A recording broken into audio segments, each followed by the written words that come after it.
is much to learn. Things only the prophets can teach me. When will you be back? It's hard to say. Maybe a year. Maybe yesterday. But I will be back.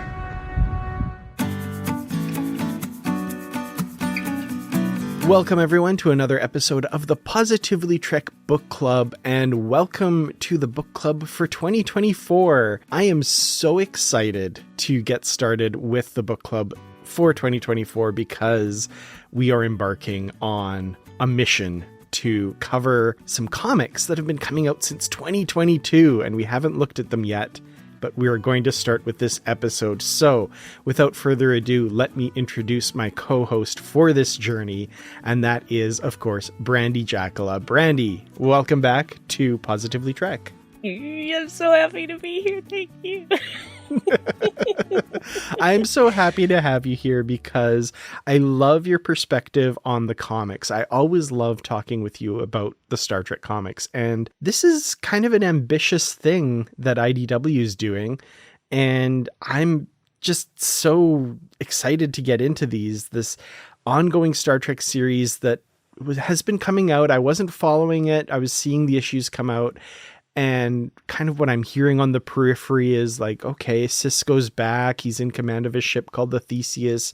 He's got a crew of kind of the handpicked from around the Star Trek universe. Dr. Crusher seems to show up on some covers somewhere. Wait a minute, is that Scotty? What's going on here? What's all this?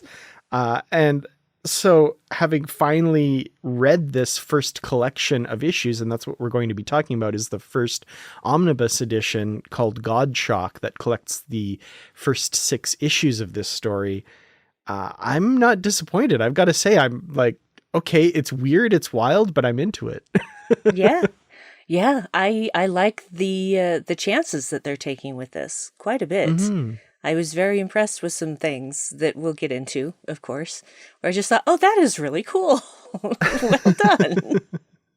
Definitely. Big swings, right? Like that big is swings. Something that always impresses me with Star Trek, and this is taking some big swings for sure. And probably big swings that wouldn't necessarily translate extremely well to screen, which there's a great thing about comics is it can tell stories that wouldn't necessarily work in a motion picture or television sort of setting.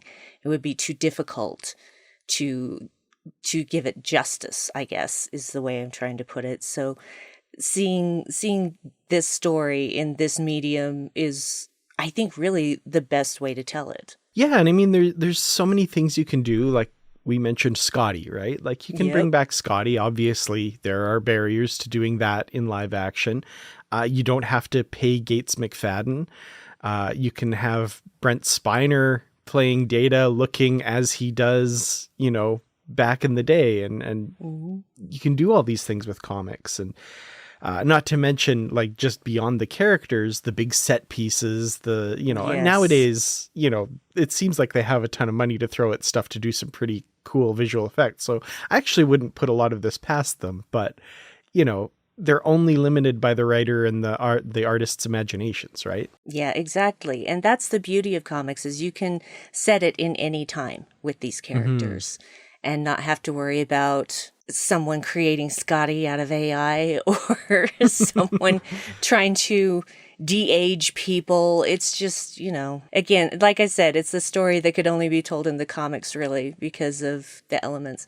And that's the thing, the characters will live on regardless of what the actors do, where they are in their lives, or if they're even still around.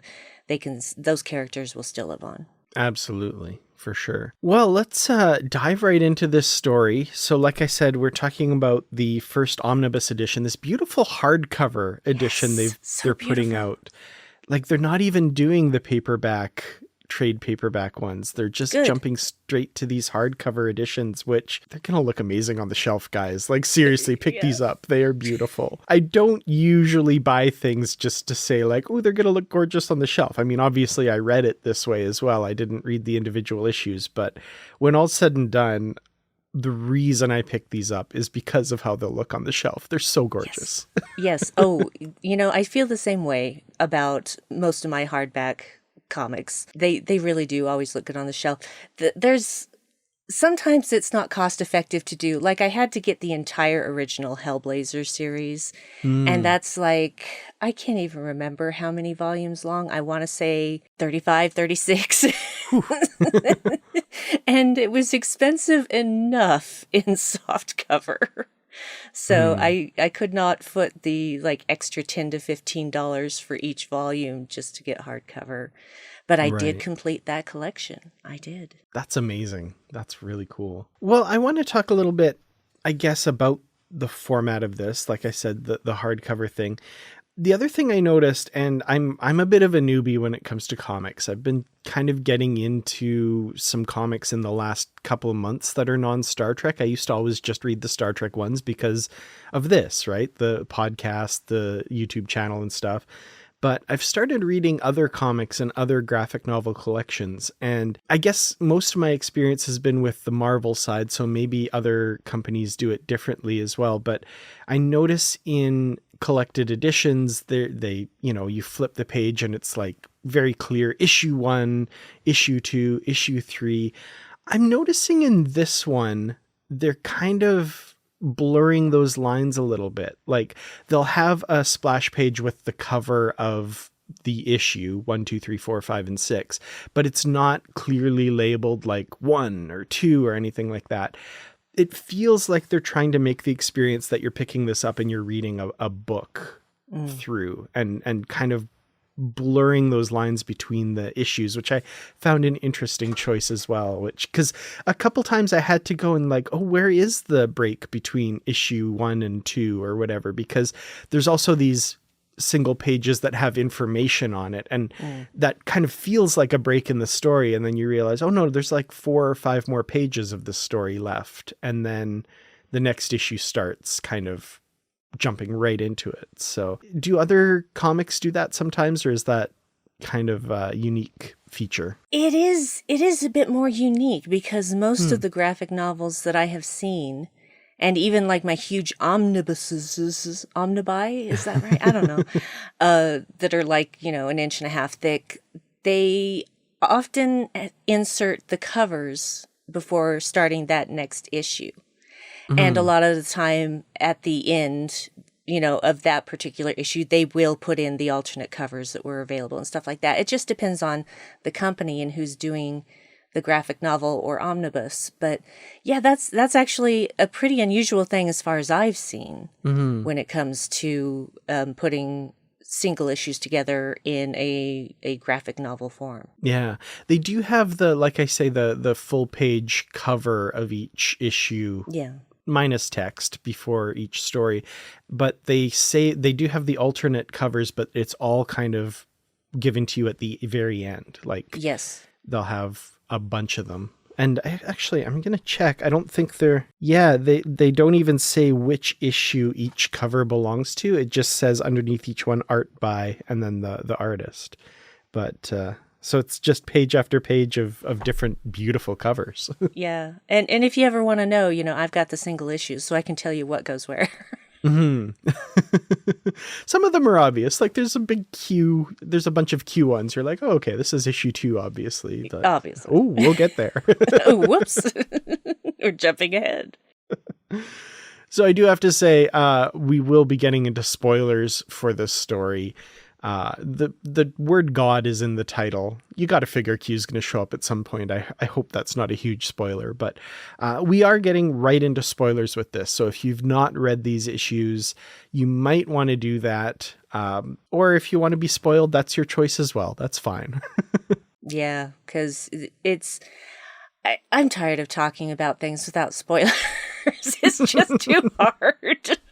No, for sure. Yeah. No, to do this right, we've got to do spoilers for sure. So, yeah.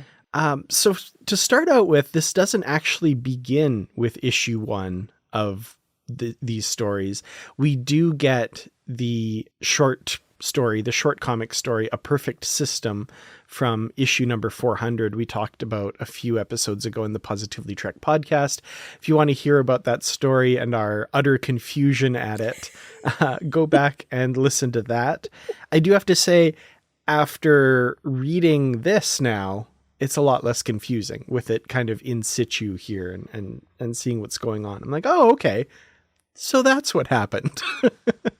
Yeah, it's one of those things where context is for kings. So Definitely. So yeah, that was Gary Mitchell, and it even gets referred back to later on in the story as well. So we kind of get what's going on there. But yeah, let's jump right into issue number 1 then. So we start out on Deep Space Nine.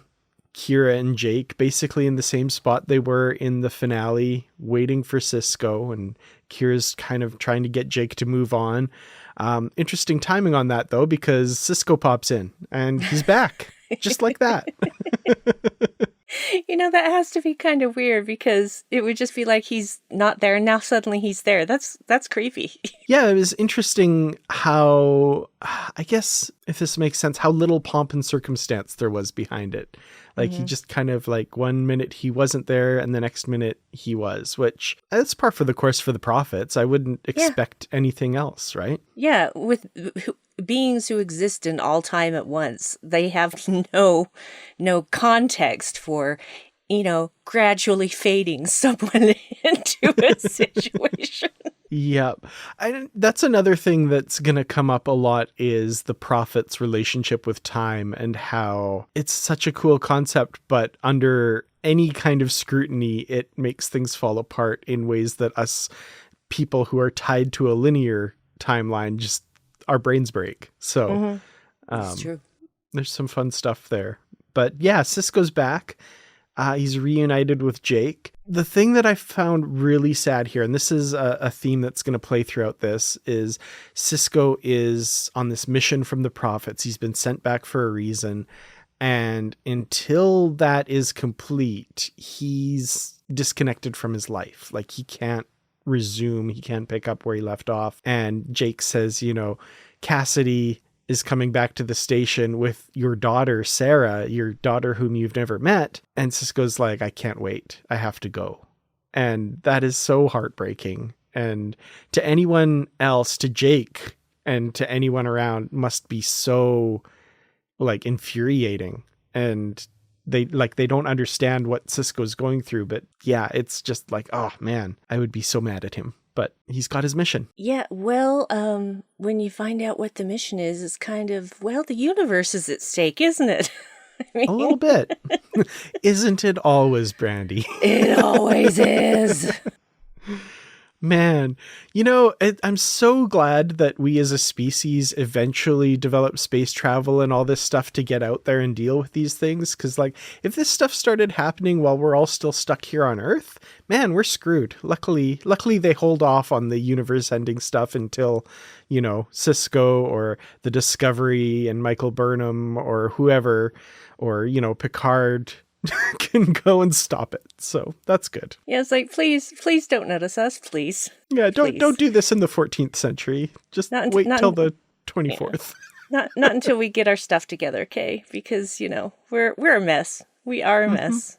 We're killing our own home and, stuff like that. So let's, man's inhumanity against other men. And it's just, we don't have our stuff together. Nope, definitely can't face down a god killer yet. Nope. So Sisko goes to an unlikely source for a starship, Jean-Luc Picard, and this is a bit of writing that I love in this comic, because Picard's like, why are you coming to me? The last time we talked, why are you coming to me? And Sisko's line here, when Picard basically says, just ask for a ship then. You're a war hero. Why are you coming to me? You defeated the Dominion. And Sisko says, sure. And then I was taken by a mysterious alien race no one else understands and had my body and mind forever changed. Silence as they regard each other. That's why you, of all people. Picard's like, oh, damn. That's exactly what I thought. I went, oh. That was, Oh my. I would never have drawn a line between Sisko's experience with the Prophets and Picard's experience with the Borg. That is brilliant. I love that. It is brilliant. And it's interesting because in Sisko's case, he chose to go. I mean, of course, how do you say no to the wormhole aliens? Picard didn't have a choice. He was basically kidnapped. So it's, but in any case, I mean, Sisko had no idea what was going to happen in the Temple of the Ancients or whatever. So it's the same thing. It's like being changed, being altered. In Picard's way, definitely without your consent. In Sisko's way, he probably didn't have a lot of consent really either. It's like, no, we have to do this so that you can exist here. So, you know. Yeah. And I mean, not to mention that, like, basically his birth was engineered by the Prophets as well. So, you know, how much choice is involved there? Yeah. Like when they've manipulated your life to such an extent, you know, where you would have a hard time figuring out where your choice ends and their decree begins, right? Yeah. And honestly, were I in Benjamin Sisko's shoes and found all of that stuff out, I'd be like, what the hell? Are you kidding me with this? Just to find out all choice had really been taken from you. You think you're your own person and you make your own decisions, and then you find out, oh, no. We caused all of this so that you would be at this point in time in this way. Except, you know, they don't understand time. So, yeah, that's an interesting thing. The Prophets, like we say, they exist outside of time. So according to them, their deaths at the hands of this god killer have already happened, insofar as the words already and even the word happened can have any kind of meaning to the Prophets, which, again, our human linear brains just shatter because what? Yep.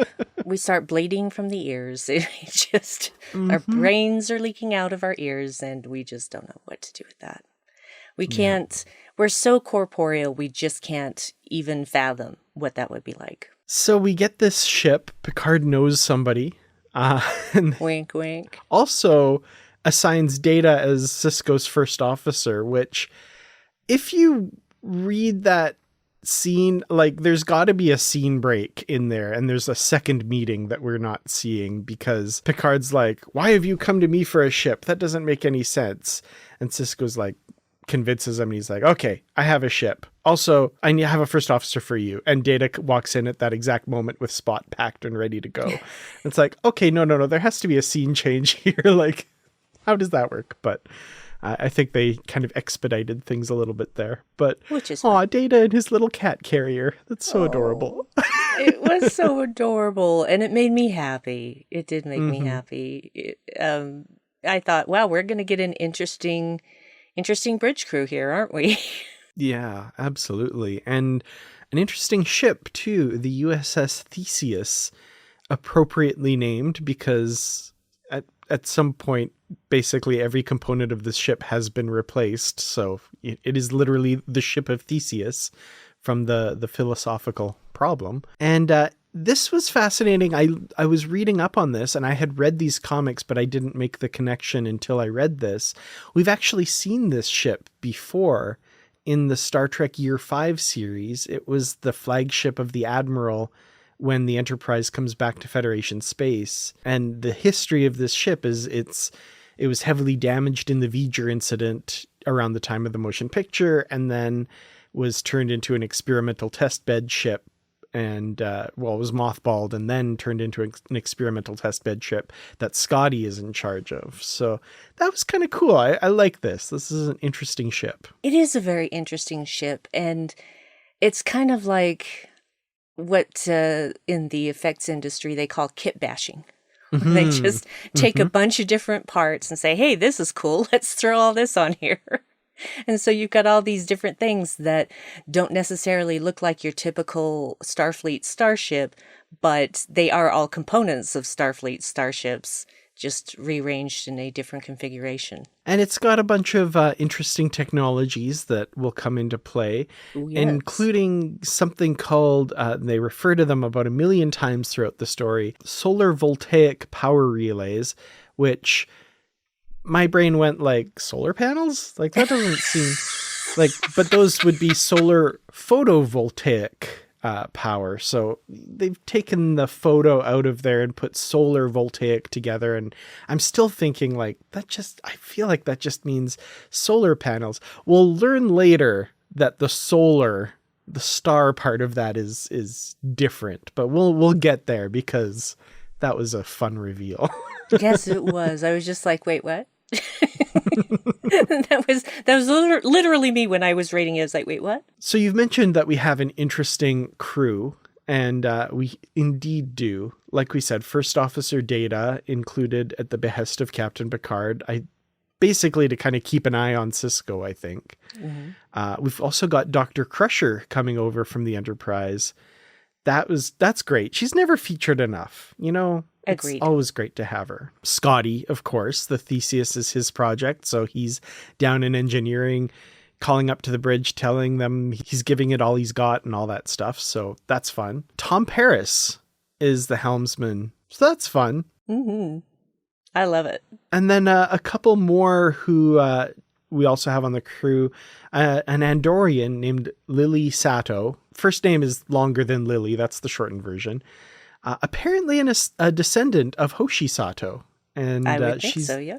Yeah, and she's the communications officer, so. Gotta wonder how she and the Andorians got entangled. Yeah, I'm wondering about that too. I'm curious to find that out for sure. Mm-hmm. Mm-hmm.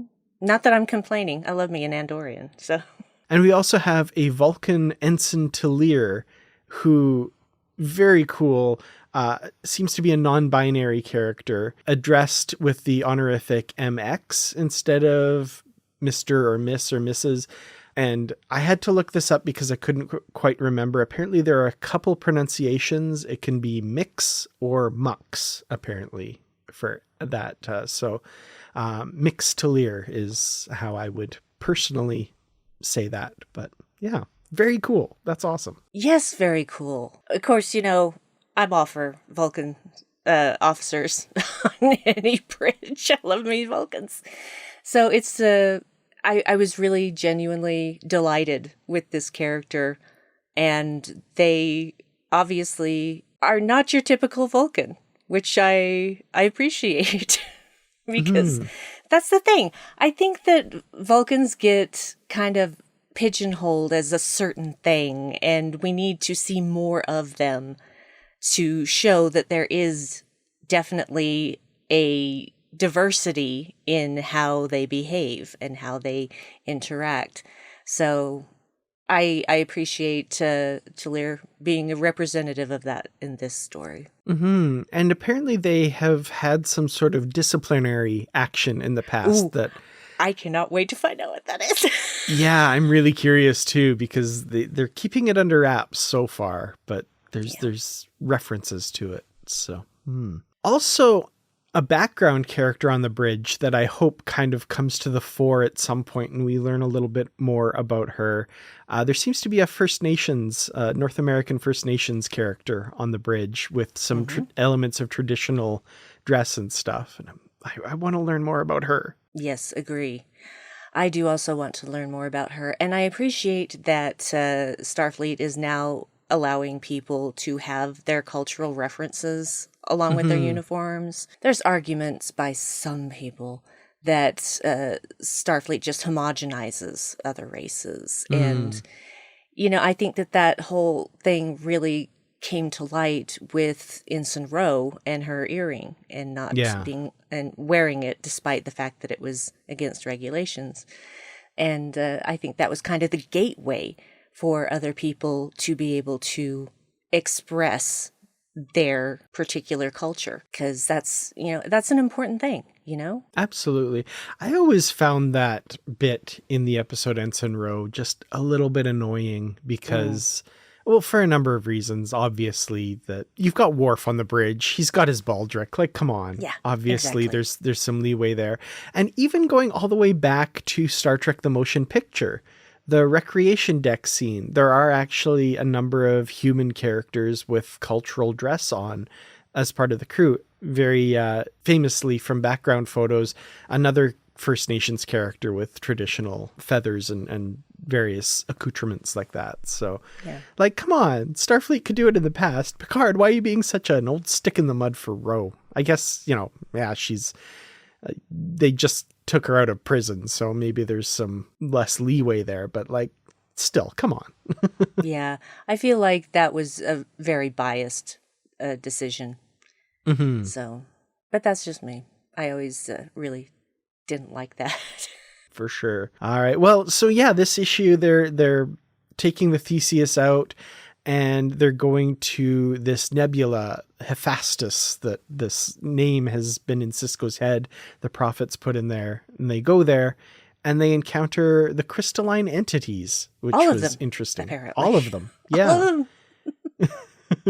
This is where I'm questioning the use of the term God. And it's thrown around very cavalierly in these issues. Maybe not cavalierly, maybe that's the wrong word, but very broadly. And I'm curious how you feel about that term being used in this. I don't know. Like, I feel like there's a couple different perspectives on that might be interesting. Well, the way that I've always looked at quote unquote gods, whether they be fictional or the gods we have in our own society, to me, that has always meant a very advanced being. Mm-hmm. Hundreds of thousands, if not millions of years advanced with knowledge that we can't even fathom because of our tiny human brains. Indistinguishable from magic, as it were. Yeah, pretty much. So it's like, are they immortal? No. They're just advanced, but we would think that they were gods. So I've never put stock into that word God, like there is some eternal, omnipotent being that's, creating the universe and everything in it. I'm like, really? Do we really think that's the case? Sorry for people who have gods. I'm sorry. I'm not trying to offend anyone. That is just my personal viewpoint of what we consider gods to be. I just think they're really advanced races. So what about the crystalline entities? Like, it's interesting they kind of get grouped into this. They must be advanced in ways that we don't understand, which is fine. So obviously, it feels like either that was their territory or maybe they were lured there. It feels like they were lured there, because why would they all be in one place? They're impressive, and I gotta say, at one point, Tom Paris pulls out what might just be like a holocamera or something like that. But for me, it looks like a Starfleet branded smartphone. Yep. And he takes a pic of the view screen because Bolana's going to be so jealous. That was weird. That was a weird, like, what Starfleet officer, first of all, they don't have pockets on their darn uniforms. They do, though. Lower decks ones do. Wait, we have pockets? But yeah, Paris pulls out, like I said, what looks like a phone and snaps a picture of the view screen. I'm like, I don't know about that. Like, that's irreverent for even Paris. Well, I think that once you become a parent, all bets are off. You have the audacity to freaking do anything. So. I'm just trying to imagine in the show if, like, the helmsman or whatever of the ship is like, whoa, snaps a picture of the view screen. What are you doing? It's funny. But at the same time, here's me looking at that and going, but wouldn't you have all this information in your database now from scans and whatnot? I mean, right? Couldn't you just download that? This is where I'm going to go on a little rant as an IT professional that's in my current job.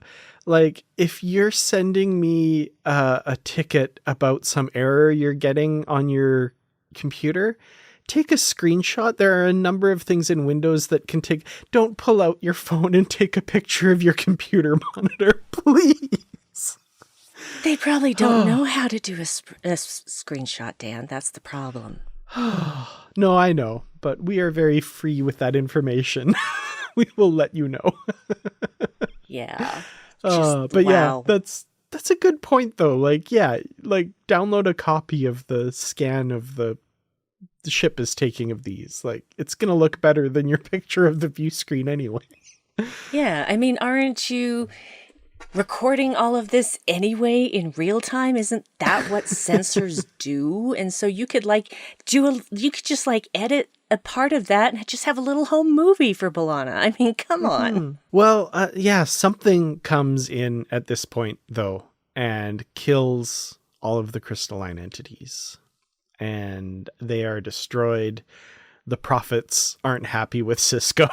He's failed, apparently. The crystalline entity that Sisko calls gods at this point are all dead. I wasn't expecting all of them, but there we are. Makes me wonder if there's just ragtag pockets of crystalline entities somewhere else in the universe, but who knows? Yeah, they might not all have been there. It was just so weird and random. It's like, okay, so we're going to this place where there's nothing. Oh, here are the crystalline entities. Oh, they're all dead.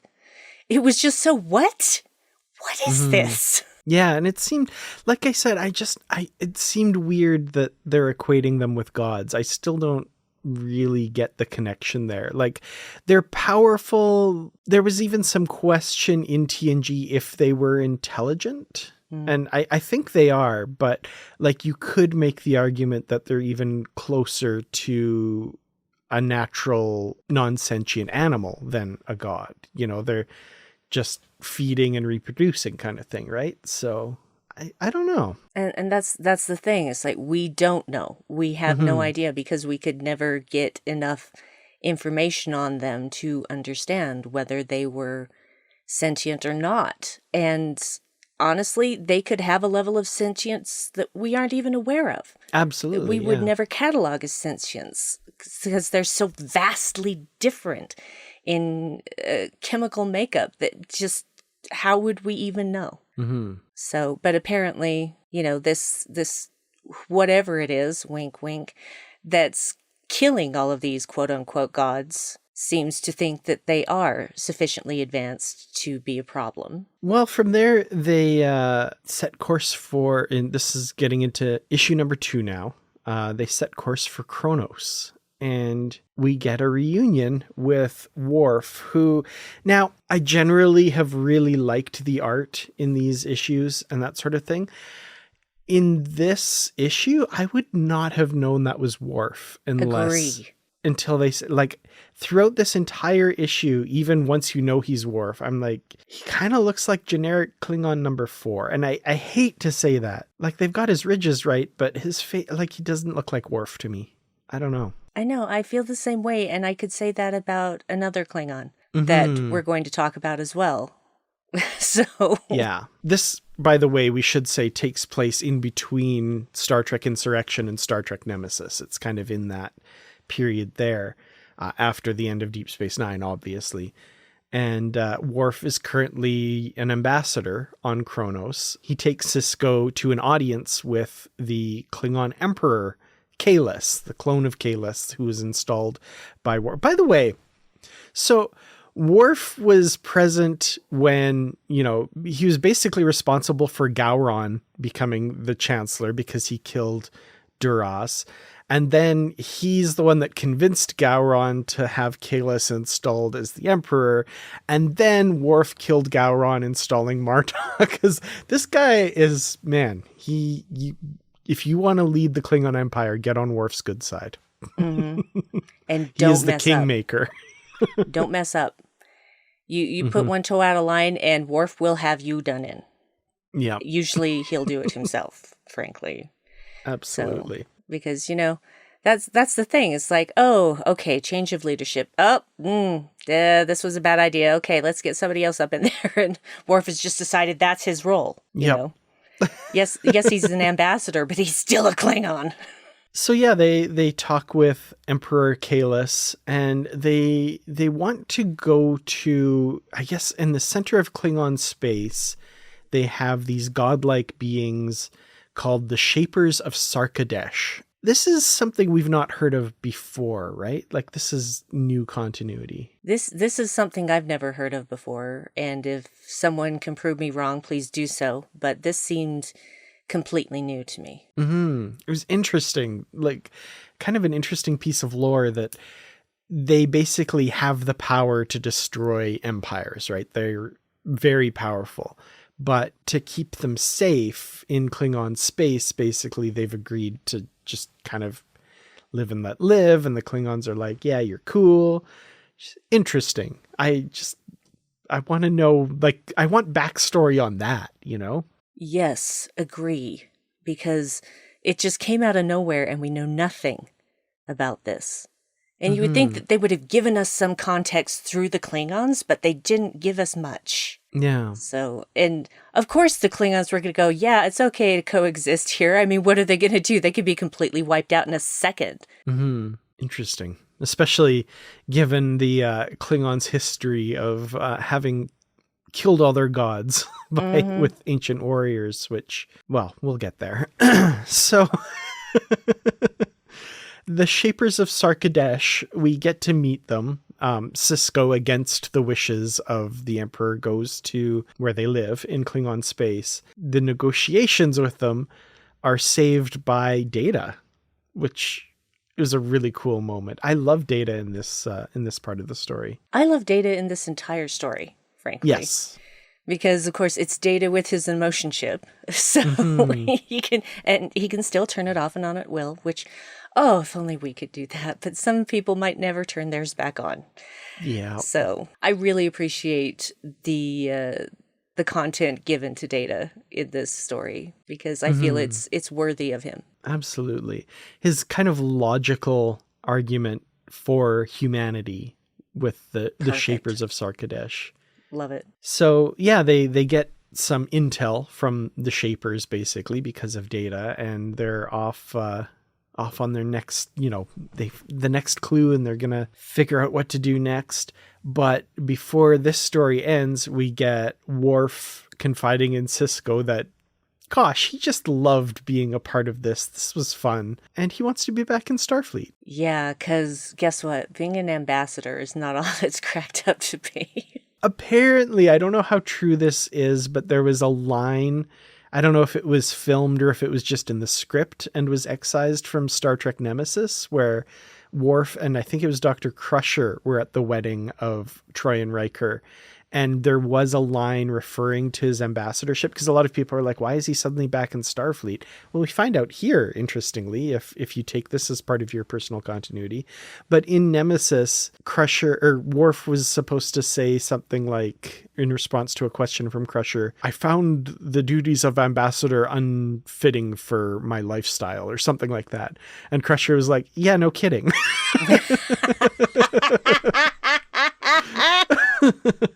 Which I thought, that would have been nice. So, but yeah. From there, we go on to issue number 3. And this kind of promises to be about Talir, which I'm excited about. We've got kind of their morning routine to start out with.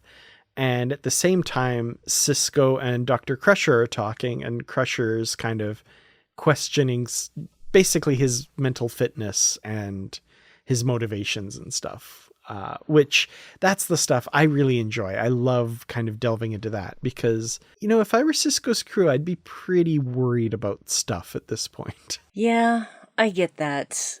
And it's a hard thing too for the person at whom all of this is targeted, because they know what they have to do and they're going to get it done, and they're going to still do their best to make sure everybody comes back. And the crew doesn't necessarily understand that, and it's hard to communicate something like that. I mean, you can say the words, but that doesn't mean that they'll necessarily feel them. So he's really in a precarious position in that regard. Because, me, I'm like fully trusting Sisko is going to do what needs to be done. But at the same time, there do need to be checks and balances. So I can understand. And the funny thing is that Crusher's like, I'm not a therapist, okay? Yes. And I'm not trying to be a therapist. I just have to make sure that, you are you, basically. Which, is a valid concern. Like, he was taken by an unknown alien species and kept for an indeterminate amount of time. They live outside of time, so he could have been there forever and be a completely different person by now. Absolutely. So it's good that Picard was in his corner to get this ship, but there's a lot of red flags, or at least yellow flags here. Yeah, and I get that. I mean, people were the same way with Picard after he was, freed from the Borg. So it's mirroring that journey as well, which is nice because, again, Sisko had all of this big problem with Picard because of Wolf 359. And that's the thing. It's like he was so blinded by pain and grief and anger that he couldn't possibly try to understand what it was like to be taken against your will and turned into something else. And the horror of that, being in your own body and unable to actually move your own body of your own free will, your consciousness just being locked in a cage. And that always, upset me on behalf of Jean-Luc, because it wasn't his fault. It wasn't his choice. And it's something that will come back to haunt him more than once. And now Sisko's on that side of the fence, and he's kind of like, should have been nicer to Jean-Luc. It's probably, it's not really expressed, but I'm pretty sure that's going on in his head somewhere. Yeah. I mean, ultimately, they're both victims of the Borg. Yeah. Right. And it's hard to see through the pain for sure. But I think they get there. I'd like to think there's an off screen at some point. Reconciliation? Yeah, sort of thing. Reconciliation. I'm going to have that in my head canon. Yeah, for sure. We've got Talir and Jake hanging out, which is fun. I like these two together. I love that Jake is cooking. That's great. But something happens in between all of this. There's something going on, and we quickly find out that it's Q. Q is back, and Sisko immediately punches him again. Yes! And not only punches him, but holds him down and keeps punching him. I loved also these little log entries about Q. Yep. 10 entries from the Enterprise under Picard, 7 entries on the USS London from Captain Dolan Prem, Voyager 4 entries, Sisko 1 entry. Q came to Deep Space Nine today. I put my fist through his face. End of log. Oh dear. This is another one of those things. The artwork, I feel like, is not as good as it could be. I agree with this issue in particular. Absolutely. And especially where Q is concerned. And I'm like, that's Q, huh? And I mean, early on, it's, they make it obvious by having him in his judge's robes. But at the end of the story, when all is kind of resolved, he's kind of almost this blonde-haired guy in an engineering uniform. And it took me, I was like, oh, that's supposed to be Q. Basically, there's the second frame, the artist captured something of his face. And I was like, oh, there he is. That's John Delancey. But other than that, this seems to be just some random person. I did not realize it was Q. Yeah, that's what I felt, because everybody else, you can tell who they are. Well, where there's the problem with Worf, as we discussed. And in my opinion, Kahless is also suffering from the same problem. So, but yeah, it's just you could have done a little bit more there to make this person recognizable. And it makes me wonder if they were told not to, for some reason. I'm just not sure. The artwork in this issue in particular just generally is not my favorite. There's some parts in it that are well done. Like I enjoy kind of the one page where it's horizontal lines all the way down as Jake and Talir run through the various decks with various things are going on. That was wonderful. Like this artist is suited to that. Like that looks great. But yeah, close-ups and recognizable faces are more difficult, I think. Yeah. Also, like, this story might be my least favorite of the bunch, too, where it kind of seems like Q shows up, screws around with them for a little bit, and then gives them a hint and leaves, which I guess isn't out of character for Q at all, but it just seemed like treading water a little bit with some shenanigans until we get on with stuff. Yeah, this was the comedy episode, and strangely, it felt like because Q can rub me the wrong way a lot of the time, and that's what he's supposed to do. He's supposed to rub people the wrong way, and I understand that. We didn't have enough of him to do much rubbing of the wrong way in this issue. Yeah, that's the thing. Also, if it is supposed to be the funny hijinks issue, then there's not enough hijinks in it. No. You know, it just kind of, we get glimpses of some situations. I guess the people on the bridge are in a Western or something. And like they solve the thing by doing some techie thing with the deflector. And I don't even really understand what they did there. Well, it's an experimental ship, so whatever. But like they've never overcome Q by rerouting power to something and activating something like that. You know, you overcome Q via wits and persistence. Yeah, that felt a little flat to me. Yeah, it was, because I thought you're going to have Q and this is how you're going to use him. And he's basically saying, oh yeah, we're getting out of here. That was interesting. Like, I want to know more about that. Like, the Q are hightailing it out of here because of this god killer. Well, they are advanced beings, so. Yeah. Like, I don't want to judge the story on what it's not. Like, that's something that I feel like a lot of critiques do, which is not a good thing. That said, like, how interesting would it have been to, like, visit the Q Continuum again and see them packing up and, like, what that looks like, and then, like, we're headed out kind of thing. And the weight of that, like, quote unquote omnipotent beings scared and running for their lives. Like, that deserved, to my mind, more than a line. Like, that should be the focus of the story. Like, let's set up the stakes of this instead of Q on his way out is going to, like, screw around with Sisko a little bit and then give him a clue and then leave. You know, have Q be desperate. Have Q, like, that would be fascinating. But again, that's not the story that's being told here. So I'm not, you know, I'm not armchair quarterbacking in that respect. I shouldn't do that. But this story that we get just felt underwhelming to me. I agree. I really loved that page of hijinks of Talir and Jake. That was a lot of fun, especially the one when they're underwater and there's just no dialogue because they're underwater. That tickled me. But and now, because we've been talking about it, I'm visualizing in my head how mortal beings, quote unquote mortal beings, see the Q Continuum like this small town street and people sitting on their porches and reading stuff. And then actually now they're all just throwing stuff in trunks and hitching up the wagon. Just that scene's going on in my head now. I love from this page too, the ballroom dancing thing. And Jake's like, okay, trust me on this one. Just let me lead. And Talir's like, very well. That was great. I loved that. That was a great 2-page spread.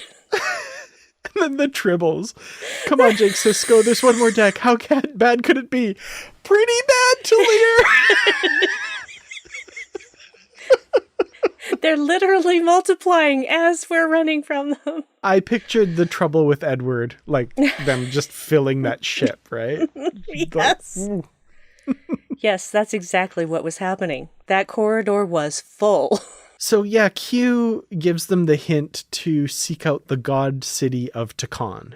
Woo! And then leaves. That seems to be the point. That's why he was there, basically. So we have our next hint of where to go next. Yeah, which is nice. Love hearing Takan referenced again. Mm-hmm. Yeah, the Takans are going through a bit of a renaissance with... It is. Yeah. Between the video game and the prequel comic, and now reference it here. So, yeah, it's one of those things where it was one episode of the original series, and it's still kicking all these years later. It's like, TNG, let's go back to Takan. Oh, you're right. Sorry. Anyway, yeah, it's just, it's interesting that started that long ago, and it's finally getting some light shown on it. By the way, if you haven't played Star Trek Resurgence, what's wrong with you? It is fun. It's an interactive episode of Star Trek, and it's so good. I really enjoyed it.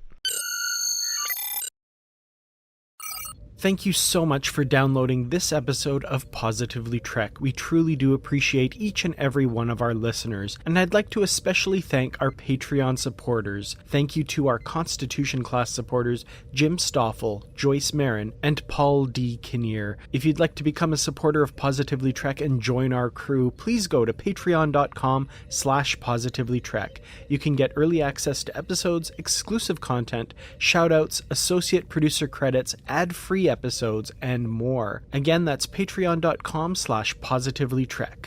Thank you all, and live long and prosper.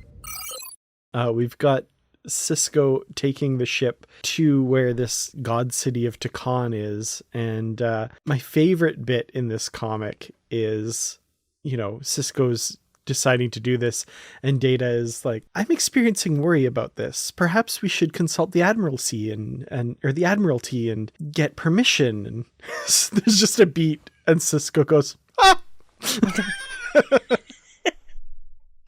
And says, Mr. Data, it's charming that you think I'll be swayed by risk, or that I'd wait on saving the galaxy to ask for permission. Let's go. Yeah, because that's the thing, bureaucracy. It can be just a field of blockades, because people can't agree in a timely fashion over what needs to be done, what should be done, etc. And so while they discuss all of the options, people are dying! Yeah. So I totally understand Sisko's viewpoint in this situation. Well, yeah, they do proceed to where this, basically the center of the Takan Empire, and Data's got an interesting point. Like, they met the portal of the Takan Empire, but he seemed to just be a man, like not a god. But they find out that at the center of the Takan Empire is what they would term a god, this hyper-intelligent life form that they basically harnessed to do their bidding, or, protected, and it served them, whatever relationship you want to ascribe to that. And this was fascinating, like kind of a cool piece of lore for the Takan and what made their empire so powerful, right? Yeah, well, isn't their thing like rearranging star systems and crap? It's like, what? Yeah. How did you do that? And then you find out. And honestly, the word that I would use for that being was enslaved. That being was enslaved. Yes. But while they're there, they discover it's not dead. It's slumbering, basically. And this Klingon bird of prey shows up. Uh-oh. And they find out that their god killer would seem to be the Emperor Kahless. Yeah.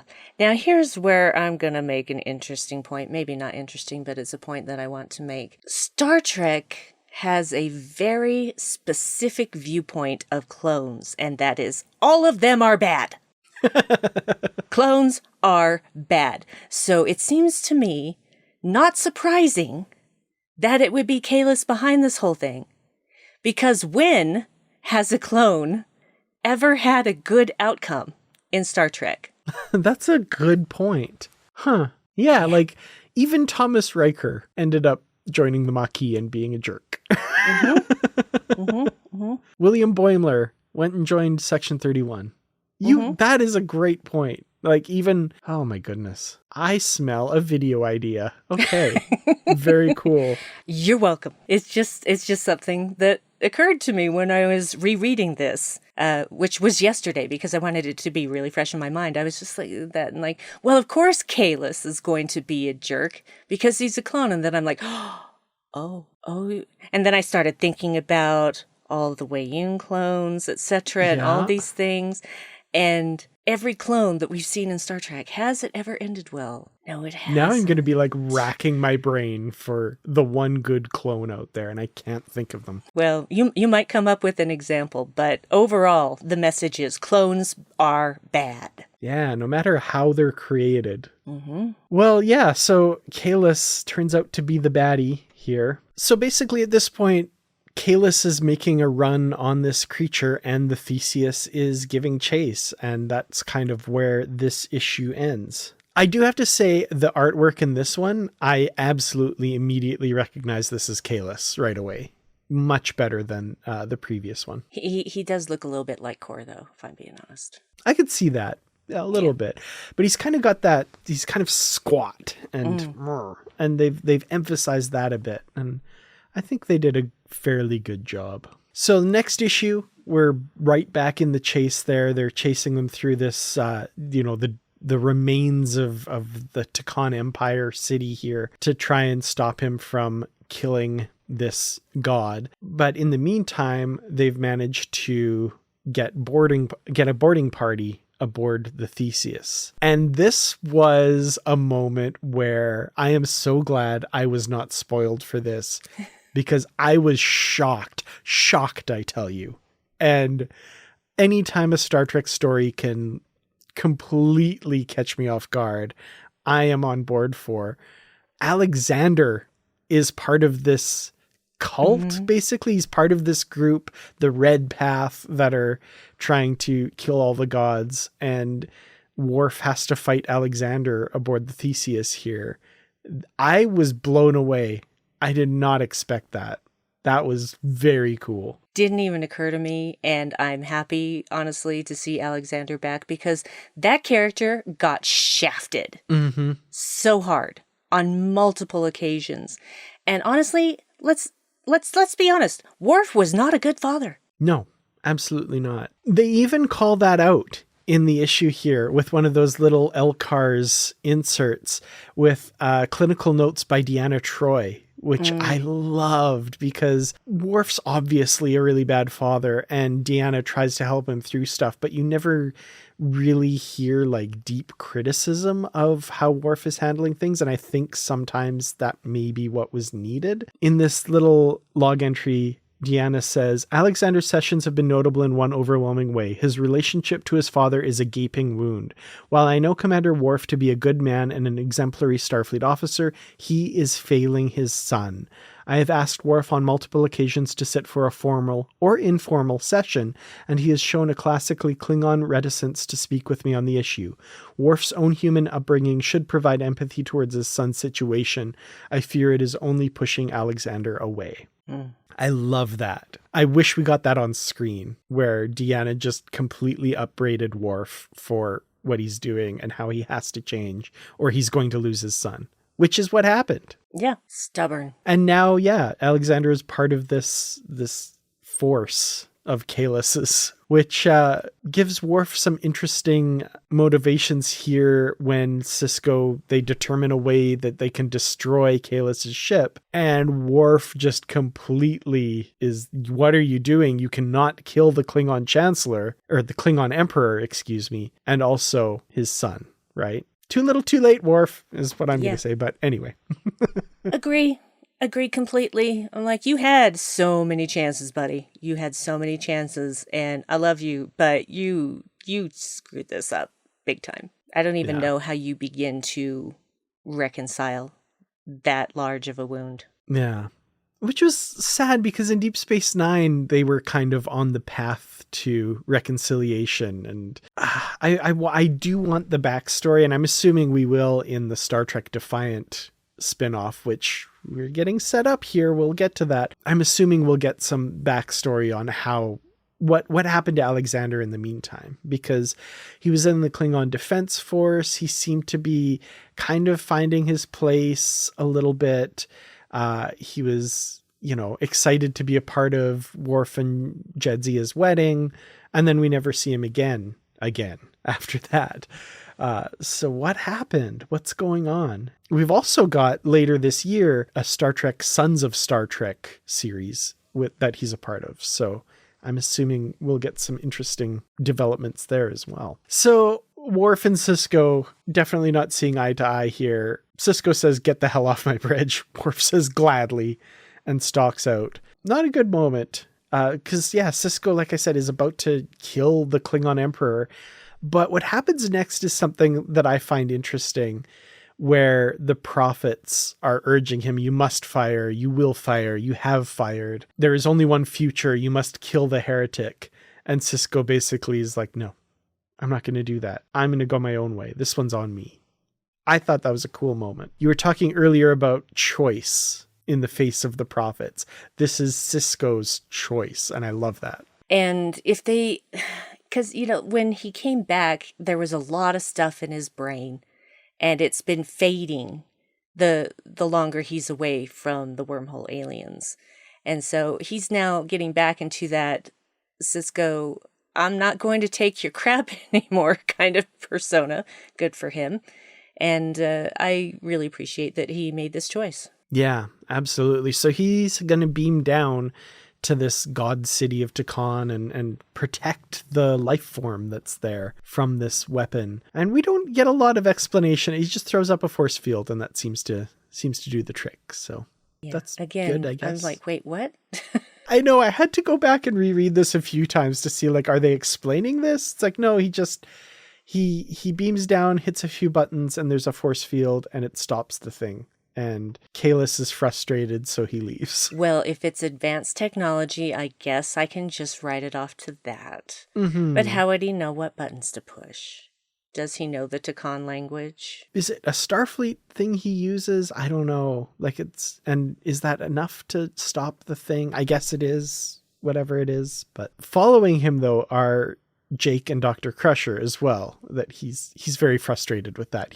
He wanted to go alone. But like I said, Kalis gets frustrated, he leaves, and the god city of Takan awakens in pain. Basically is like, "What the heck are these things on me? They must be causing the pain. Oh, I see where you're from. I'm going to consume your home."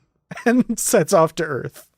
Oh crap. It kind of reminds me a little bit of the very first episode of Star Trek The Next Generation, about an advanced being enslaved and forced to do all of these things. It just, it reminded me of that. Not completely, but there are some similarities there. Yeah, for sure. I could see that. I had that thought a little bit as well, but thankfully the jellyfish didn't misunderstand the humans' intentions and weren't capable of setting off and destroying Earth as well. So that's good. Yeah. But this one can. And so the final issue, we've got it heading off towards Earth, and this one page of it in pain, and physical and emotional pain if you read through what it's saying. This was incredible. I love the artwork here. Agreed. And how all the different thoughts are layered in different, some are, fully opaque, and some of them are kind of faded, and you have to really focus to read everything that is going on that page. Yeah, and it's responding to Sisko trying to reach out to the prophets, right? Looking for his mother to get guidance. And, this creature is like left all alone for years, used for years. No mother's here. I was a child when they found me. I thought they were family. They told me they were family. I made myself their tool. You think you can kill me and awake me in pain. I can smell your home across endless lights. They worship me, but they were my captors. I will not be caged again. There's so many. Oh, I love that. It was chilling. That is what is headed towards Earth. Well, you can't blame the sentiment. It's just got the wrong target. Yeah, absolutely. It's lashing out in fear and trauma. Speaking of fear, Data is in command of the Theseus.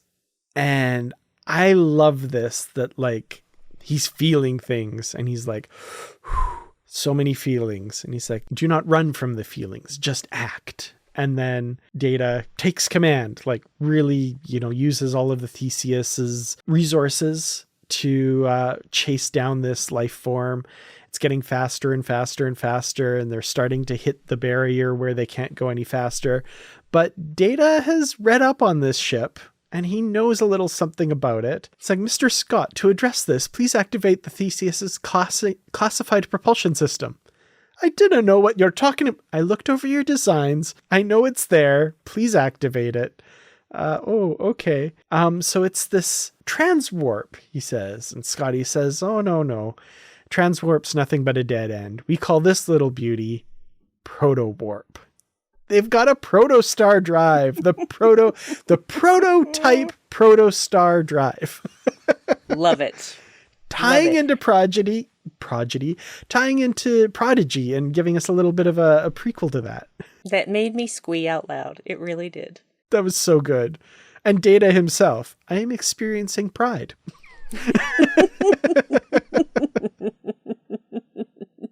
I really appreciate that Data used his emotions in this, because he could have just turned that off. And I love that he did this from an emotional standpoint as well as a logical one. Yeah, absolutely. And speaking of emotions too, the climax to this, how it's solved. I love this, where Sisko is regretting the choices he's made, how he's hurt Jake and the people around him, and how the prophets have kind of forced his hand in this way. And the life form picks up on that and understands and sees the relationship between Sisko and Jake and the hurt that has been caused. And the life form gets it and stands down. I started to think about like Star Trek Discovery season 3, right? The pain of Su'Kal is what caused the burn.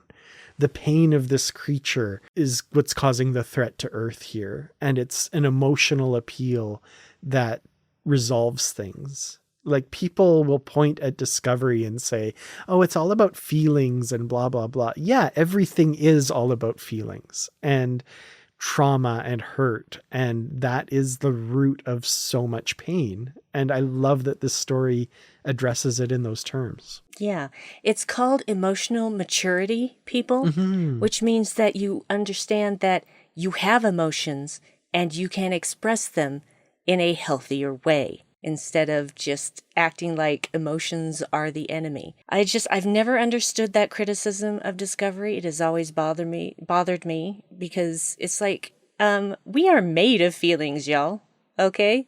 If we didn't have emotions, we wouldn't be the human race. And for you to criticize that being shown in a science fiction setting is ridiculous. It is absolutely ridiculous. Well, I feel, they do a great job of using that in this story here and making a really like touching ending here. Sisko has all this regret for not being there for the birth of his daughter, for the death of his dad and Jake's grandfather, right? And all of this, the creature, I understand.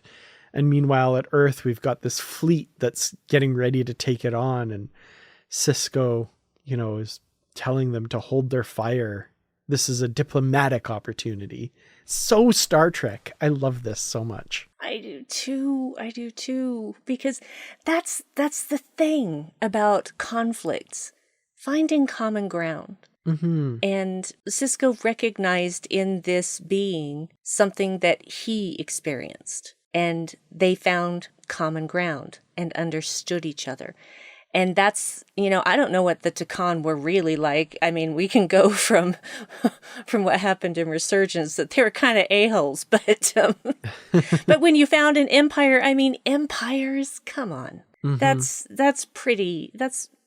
a dick move. But it's just so interesting that they used emotion to solve this. And it makes me super happy. So all the haters can suck it. The interesting thing you mentioned about the Takan as well, like I feel like there's an analogy here Like they built their empire on the back of this creature that they enslaved.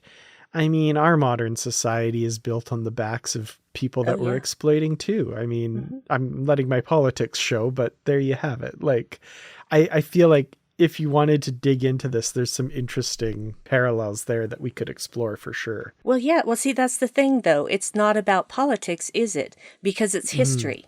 It is history. My country was built by slaves. Our country is built on the backs of others. And a lot of times there may be a country that was built on the backs of others, but they chose to do it. They cooperated. That was not the case here. Mm-hmm. And that was not the case in a lot of other places. Not the case in Canada either. Yeah. Absolutely. It's not about politics. That's history. That's history. That enslaved people built this country. And the Tucan Empire is no different with this godlike creature. So the story ends with this immediate threat having been resolved, but now I'm actually wondering what's this creature going to go do now? Like, where is it going to live? I'm curious, like what its plan is. I'd love a follow-up at some point. Yeah, where is it from? Can it go back there? Are there others like it still around? Go find mommy. Are they going to have to try and keep it safe still from this? Like, is the God Killer still going to be after it as well? That is something to worry about. Yeah, definitely. But so like I say, that God Killer is still out there. Kalis and his army, I guess. That seems to be the threat at the moment. That is still at large. And to do the next part of this, Sisko is taking the Theseus and his crew back to where it all started. We're going home, and we see the Theseus approaching Deep Space Nine at the end of this. So we're going to see DS9, I guess, in the next part, and hopefully a reunion with Cassidy and meeting his daughter for the first time. Like, come on. Well, I'm sure we'll get those questions and answers addressed in a future segment of this, because we intend to keep going. We are going to continue talking about these. The next one we're going to do, though, is the first chunk of the Star Trek Defiant spinoff, because when Worf left the bridge, he got in a shuttlecraft and left. And he's got his own idea of how to deal with stuff. Or so it seems. I don't know. I haven't read these yet, but I'm looking forward to that spinoff. But going back to this, what did you think overall? I feel like I kind of know what you thought, but how are you liking this? Are you enjoying the direction they're going? What are you looking forward to? I think it's a very interesting story. And I think it's an interesting way to bring Sisko back. Like, he's back for a reason. Instead of just like, I'm done. I've learned all I needed to learn. Now I'm back and wise. Something like that. Except his brain can't continue to hold all that stuff, because he's still just a mortal when he is in his mortal flesh. I thought it was a really interesting story. It had a few moments that were kind of, which we've already discussed. But I think overall it was interesting. It certainly whet the appetite for more. And I want to see the ongoing adventures of Captain Sisko up on the Theseus. And, of course, with it kind of being the gateway for the Defiant series, which I also really enjoy.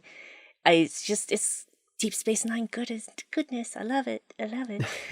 But I really love this kind of diverse crew that they've got going on the Theseus. It's very interesting. I want to know more about Lily Sato. I want to know more about Talir, and there's just I'm excited for more. I think that this is one of the more interesting overarching stories that we've had for these particular characters. Yeah, it feels like they've gotten a lot of free reign to do some really fascinating stuff. And now Star Trek isn't Star Wars. The comics and books are not canon. So you can include whatever you like in your personal head continuity is kind of how I think of it. But, future television and whatever won't be beholden to these stories. But I think they're doing some interesting stuff to fit it in and make it make sense with what we see on television and films. So, there's nothing to say this couldn't have happened, at least nothing yet to say that this couldn't have happened. So yeah, I'm enjoying this. I think the storytelling is a lot deeper and more mature than I was expecting.